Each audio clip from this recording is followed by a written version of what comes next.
Good morning बच्चों। आज हम लोग जो टॉपिक पढ़ेंगे वो है डिस्क ऑपरेटिंग सिस्टम। ये जो आपको डॉस दिख रहा है इसको हम लोग डिस्क ऑपरेटिंग सिस्टम भी बोलते हैं। इसको डिस्क ऑपरेटिंग सिस्टम, ये रहा इसका full form, disk operating system. तो आपको ये सब चीज़ें ध्यान रखनी है कि इसका फुल फॉर्म क्या है, कहाँ पे यूज़ होता है। चलिए शुरू करते हैं। देखिए क्या होता है बच्चों, जब हम कंप्यूटर को ऑन करते हैं तो कंप्यूटर को ऑन करने के बाद आपने देखा होगा कि पीछे कुछ चलता रहता है। कुछ ऐसा सॉफ्टवेयर चलता है जो देखता है रैम कितनी है, रोम कितनी है, क्या मदरबोर्ड है, सब कुछ डिटेल बताता है। उसके साथ साथ ये देखिए ऐसी कोई एक स्क्रीन आती है जो ब्लैक से स्क्रीन होती है, वो इस तरह से दिखती है। इसे बोलते हैं डिस्क ऑपरेटिंग सिस्टम। ठीक है, ये कहाँ होता है, आपको कुछ नहीं करना। ये मेरी स्क्रीन पे देखिए, यहाँ पे जो स्टार्ट मेन्यू है एकदम लेफ्ट कॉर्नर पे, यहाँ पे जाके सर्च ऑप्शन आ रहा है। आप यहाँ पे लिख सकते हैं कमांड प्रॉम्प्ट, या फिर इस तरह से लिखा हुआ आएगा कमांड प्रॉम्प्ट। जैसे आप खोलेंगे तो ये देखिए ये मेरा डोस है, कमांड प्रॉम्प्ट। ठीक है, इसको मैं क्लोज कर देता हूं। मेरे को सिर्फ ये समझाना था आपको क्या है ये एक्चुअली में होता क्या है, इसे आप ध्यान रखिए। ध्यान देने वाली बात यह है कि ये सिर्फ character user interface operating system होता है।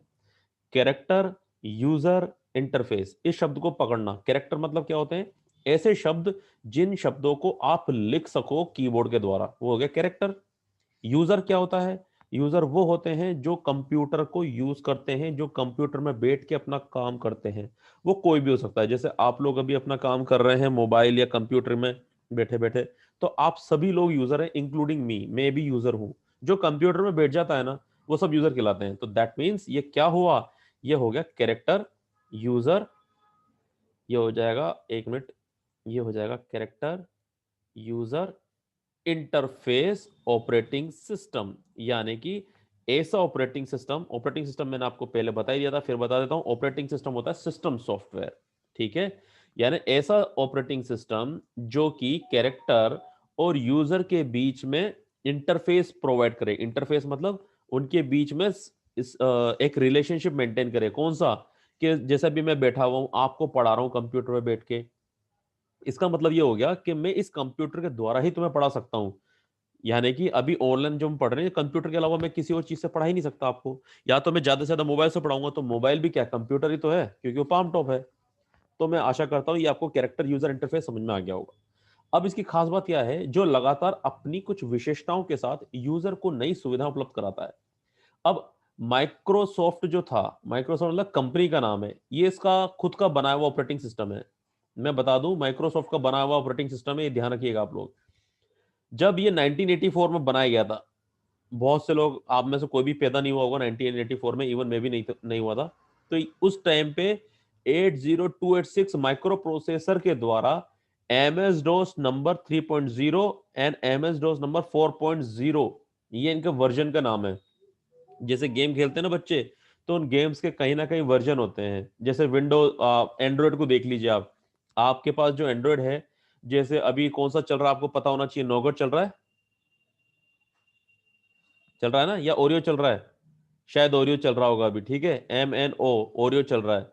तो ये जो वर्जन है, इन वर्जन का मतलब ये है कि अगर MS डॉस 3 में कोई कमियां रह गई थी, तो उन कमियों को इन्होंने MS डॉस 4 में पूरी करी। इन वर्जन का मतलब ये होता है। इसी तरीके से जब सॉफ्टवेयर का अपडेट आता है, तो उसको हमेशा में अपडेट कर लेना चाहिए। ऐसा क्यों होता है, ताकि जो भी कमियां पुराने वर्जन में रह जाती हैं, उन कमियों को वो आने वाले जो वर्जन होते हैं उसमें पूरी कर ली जाती है। ठीक है, ये रहा डोस के बारे में। और इसमें आगे देखते हैं ये करता क्या है।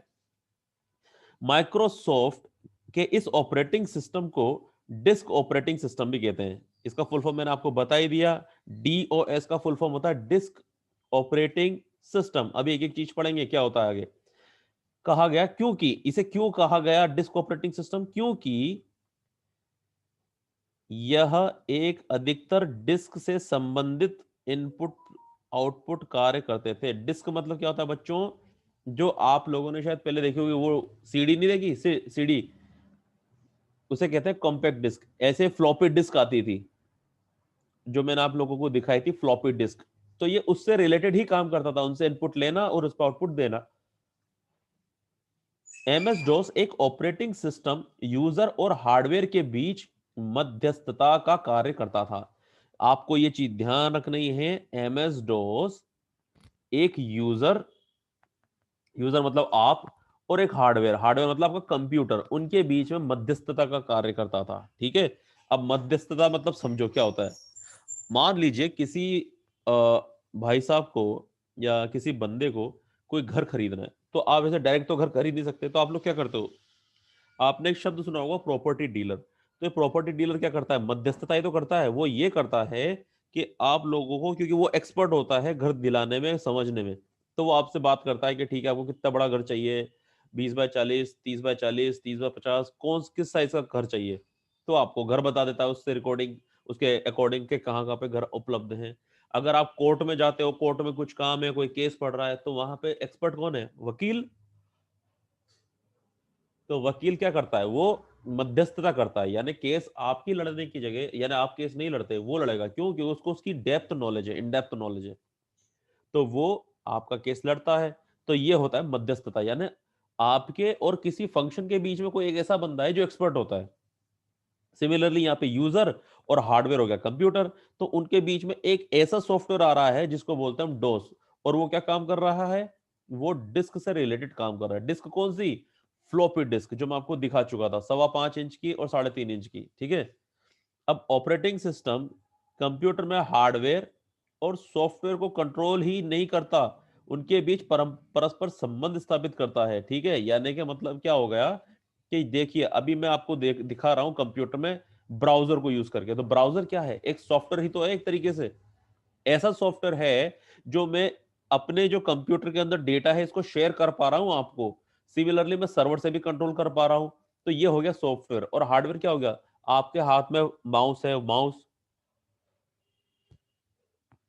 माउस एक हार्डवेयर हो गया, कीबोर्ड हो गया, ये आपका हार्डवेयर हो गया, आपकी स्क्रीन हो गई, ये हार्डवेयर हो गया, प्रिंटर, यूजर, जो भी आप समझ सकते हैं, जो आप जिनको भी आप देख सकते हो, छू सकते हो, वो सब हार्डवेयर हो गए। तो वो किसकी मदद से हो पा रहा है, वो हो पा रहा है डोस की मदद से, जिससे यूजर को कंप्यूटर ऑपरेट करने में कोई समस्या नहीं होती। तो आज आपको एक बात तो पता चल गई कि वो कौन सा सॉफ्टवेयर है जिसकी मदद से हम लोग हार्डवेयर और सॉफ्टवेयर को यूज कर पाते हैं। वो कुछ भी नहीं, उसका नाम है ये एम एस डोस। ये मैं जो आपको सर्किल लगा रहा हूं, ये आपको ध्यान रखना है। एम एस डोस में कीबोर्ड की सहायता से कमांड दी जाती है। ठीक है, कीबोर्ड की सहायता से कैसे, जैसे मैंने आपको बताया था पहले, मैं अभी वापस थोड़ी देर में प्रैक्टिकल करके दिखा दूंगा। डोस इन कमांड्स को समझकर उस पर कार्य संपन्न करता है और आउटपुट प्रदर्शित करता है। अभी हम इसको काम भी देखेंगे किस तरह से काम करता है। चलिए अब आगे बढ़ते हैं थोड़ा सा, इसके कार्य कौन कौन से हैं, कार्य को समझते हैं। ठीक है, सबसे पहले कीबोर्ड कमांड लेता है और उसकी व्याख्या करता है, ये भी हम देख लेंगे अभी। सभी फाइलों को दिखाता है, ये भी देखेंगे। यह प्रोग्राम के लिए नई फाइलें एलोकेट स्पेस एलोकेट करता है। कहने का मतलब ये है, ये तीसरा जो पॉइंट आप देख पा रहे हैं, इसका मतलब ये है कि डोस क्या करता है बच्चों, आप लोगों ने देखा होगा कि आपके कंप्यूटर में सी, डी, ई, ये ड्राइव्स होती हैं। ऐसे बहुत से बच्चों के पास बहुत सारी ड्राइव्स होती है, डिपेंड करता है कि आपके कंप्यूटर में मेमोरी स्पेस कितना है। तो उसके लिए जगह भी स्पेस एलोकेट करता है। ये फॉर्मेट करने के बाद आप जगह स्पेस एलोकेट कर सकते हो। तो ये उसकी बात कर रहा है। ये पुराने नाम के स्थान पर एक फाइल का नाम बदल सकता है, यानी किसी फाइल का नाम मान लीजिए आपने रखा है सीपी, अब आप चाहते हो कि मैं उसका नाम चेंज करके सीपीयू कर दूं, तो वो भी ये काम कर सकता है। ठीक है, फिर क्या करता है, यह फ्लॉपी में जानकारी की प्रतिलिपि बनाता है। जानकारी की प्रतिलिपि मतलब उसको कॉपी करता है। ठीक है, यानी कि स्टोर करने का काम करता है। आप सीडी बना सकते हो, डीवीडी बना सकते हो। ये जो आप ये देख रहे हो ना, ये वाली लाइन, ये लाइन बहुत पुरानी लाइन है। जब फ्लॉपी चलती थी तब की बात बता रहा है ये। अब तो भैया तुम पेन ड्राइव भी चलने लग गई, फ्लैश ड्राइव चलने लग गई अब तो। यह एक फाइल का पता लगाने में मदद करता है। आपको पता ही है, हम सर्च कर लेते हैं, अभी जैसे यहाँ पे पड़ा हुआ है, अभी मैं यहाँ पे सर्च करना चाहूँ तो मैं यहाँ से आराम से सर्च कर सकता हूँ। ठीक है, आप एम एस वर्ड यूज कर रहे हो, वहां पे भी सर्च कर सकते हो आराम से, कंट्रोल और एफ दबाइए और आप किसी भी कंटेंट को ढूंढ सकते हैं।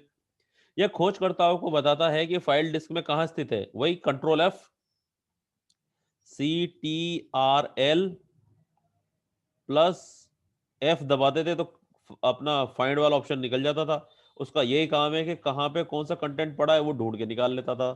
ठीक है, ये हो गई सिंपल सी बात। अब इसके आगे की क्या कह रहा है, यदि हम चाहते हैं कि फाइल में जानकारी मुद्रित हो तो यह सूचना को प्रिंट आउट दे देता है। अगर हम चाहते हैं कि हमें हार्ड कॉपी चाहिए तो हार्ड कॉपी प्रिंट आउट निकाल के दे सकता है। यह फाइल और निर्देशिकाओं को छुपाता है ताकि दूसरों को द्वारा देखी ना जा सके।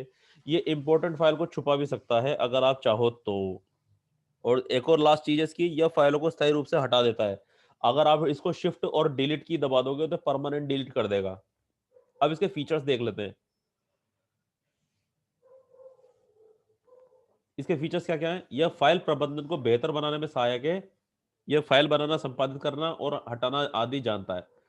इसका मतलब यह है, आप कभी भी नोट करना, आप जो फाइल बनाओगे उसके अंदर अगर आप अल्फाबेटिकल ऑर्डर रखोगे ना बच्चों, जैसे डिक्शनरी में होता है, सबसे पहले ए से रिलेटेड फाइलें इकट्ठी हो जाएंगी, फिर बी से, फिर सी से, डी से, इस तरह से इकट्ठी होती है। मान लीजिए आपने फाइल का नाम ही 123 रख दिया तो सबसे पहले वो 123 को प्रायोरिटी देगा। प्रायोरिटी मतलब प्राथमिकता, वो 123 को देगा, पहले नंबर को प्राथमिकता देता है। तो जितनी भी फाइलें संख्या से स्टार्ट हो रही होंगी वो सारी पहले आ जाएंगी। मान लीजिए आपने अल्फाबेट भी लिखा और नंबर भी लिखा। अगर कैपिटल लेटर में लिखा है ना तो नंबर के बाद कैपिटल लेटर वाली संख्या या फिर फाइलें आएंगी, उसके बाद स्मॉल लेटर वाली फाइलें आएंगी। ये भी काम करता है। ये उपयोगकर्ता ऑपरेटिंग सिस्टम है, यानी कि ये यूज में होने वाला ऑपरेटिंग सिस्टम है। कोई भी उपयोगकर्ता इस ऑपरेटिंग सिस्टम में एक समय पर काम कर सकता है। उपयोगकर्ता मतलब आप तो यूजर मान के चलिए, यानी ये यूजर से रिलेटेड ऑपरेटिंग सिस्टम है। इसमें यूजर बैठ के अपना कोई भी काम कर सकता है, मगर एक बार में एक ही बंदा काम कर सकता है। ये ये अचर tractor based Ford case system है। हम पत्र यानी इस ऑपरेटिंग सिस्टम में वर्ण टाइप कर सकते हैं। अब देखिए, ये जो ऑपरेटिंग सिस्टम बता रहा है ना, ये इसका आपको अभी कोई मतलब नहीं है, न ये आपसे पूछा जाएगा कहीं पे, तो इसको आप बिल्कुल याद ना करें, कोई जरूरत नहीं पड़ेगी।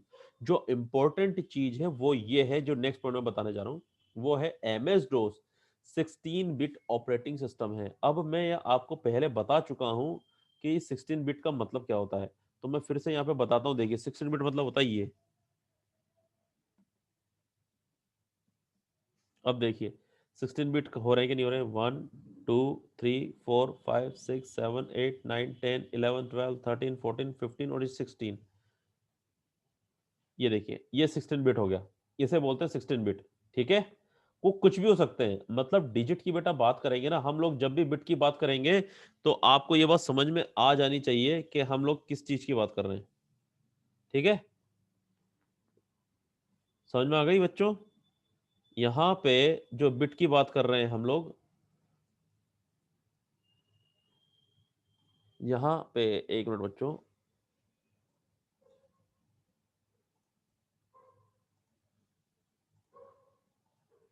यहाँ पे जो हम बिट की बात करते हैं, बिट का मतलब यहाँ पे यही होता है कि यानी 0 और 1 की संख्या ही आएगी। अगर मैं डिजिट की बात कर रहा हूं, डिजिट, डिजिट, मैं डिजिट की बात कर रहा हूं तो 1 2 3 4 एंड सो ऑन ऐसी संख्या आएंगी।